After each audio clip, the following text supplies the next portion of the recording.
তো হ্যালো বন্ধুরা, তো এখন আমি বিকেলবেলা সেজেছি। তো দেখো আজকে তো সামনে বলতে বলতে বসন্ত এসে গেছে, হোলি, দোল পূর্ণিমা। তো সবাইকে জানাই দোল পূর্ণিমার অনেক অনেক শুভেচ্ছা। সবার দোল পূর্ণিমাটা খুব ভালোভাবে কাটুক।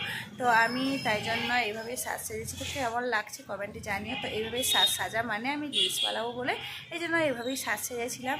তো যাই হোক, টাটা সবাইকে। তো এখন চলে এলাম রান্নাঘরে। তো মেয়ে আবদার করলো যে গাজরের হালুয়া খাবে, তো বানিয়ে দাও। তো তাই জন্য দেখো গাজরের হালুয়া বানানোর জন্য গাজরটাকে গ্রেট করে নিয়েছি। এর মধ্যে একটু এলাচ, একটু ঘি, তারপরে কাজু কিশমিশ দিয়ে একটু ভেজে নিলাম। তারপরে গাজর যে গ্রেট করে রেখেছিলাম সেটাকে দিয়ে দিলাম, দিয়ে ভালো করে আবারও মিশিয়ে নিয়েছি তেলে, ওই যে ঘিয়ের সঙ্গে ভালো করে মিশিয়ে লো আঁচে কিন্তু ভাজতে হবে, কারণ গ্যাস যদি হাই ফ্লেমে থাকে তাহলে গাজরগুলো কিন্তু পুড়ে যেতে পারে। তাই জন্য আমি লো আঁচেই ভেজে নিচ্ছি। ব্যাস প্রায় ভাজা হয়ে এসছে। এখন এর মধ্যে দিয়ে দিলাম হাফ কাপ মতো সুজিটা কিন্তু আগে থেকে ভেজে রেখেছিলাম। ব্যাস সুজিটাকে দিয়ে আবারও ভালো করে নাড়াচাড়া করে ভেজে নিলাম। স্বাদ মতো চিনিটা দেখেই দিতে হবে, যতটা মিষ্টি তোমাদের প্রয়োজন মনে হবে ততটাই দিতে হবে। গাজরের হালুয়াটা খেতে কিন্তু খুব ভালো লাগে, আর আমার বাড়িতে সবাই কিন্তু গাজরের হালুয়ার ফ্যান। তো যাই হোক, এখানে দেখো আমি লিকুইড দুধ দিয়ে দিলাম। তো দুধটাকে আগে জাল করে দিলেও হতো, তো আমি হাতে টাইম ছিল না, তো তাই জন্য এখানে এমনি দুধটাকে দিয়ে দিলাম। তো ব্যাস এটা ফুটতে থাক। তো এটাকে ভালো করে নাড়াচাড়া করে যাতে সুজিগুলো ডেলা না পেকে যায়, ভালো করে কিন্তু নাড়াচাড়া করে মিশিয়ে নিয়েছি। এরপর এটাকে ফুটতে দিব 5 মিনিটের মতো। 5 মিনিট ফুটে গেলে এর মধ্যে দিয়ে দিব স্বাদ মতো একটু নুনটা দিলে না খেতে ভালো লাগে। অনেকে আবার নুনটাও দেয় না, তো আমার তো নুনটা দিলে একটু বেশ ভালো লাগে, তো তাই জন্য আমি নুন অল্প দিয়ে দিলাম। ব্যাস এখানে সুজির হালুয়াটা একদম প্রায় রেডি হয়ে গেছে।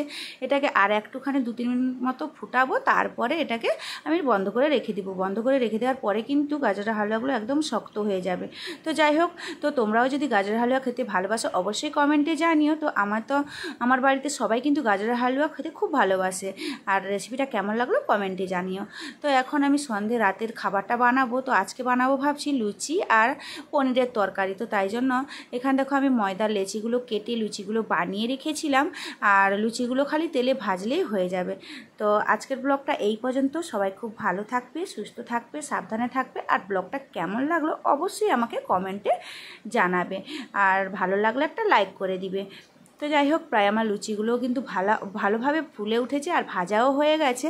আর এদিকে সবজিটাও কিন্তু আমি আগে থেকেই বানিয়ে রেখেছিলাম, পনিরের তরকারি। এই লুচির যে ময়দাটা যখন মাখাচ্ছিলাম তখনই কিন্তু পনিরের তরকারিটা বানিয়ে রেখেছি। তো যাই হোক, এখন চলো খেতে দিয়ে দিই। এখন রাত্রিও হয়ে গেল, সবাইকে জানাই গুড নাইট। তো এখন তো অনেক রাত হয়ে গেছে, তো চলো এদেরকে খেতে দিয়ে তারপরে আমি নিজেও খেয়ে নেব।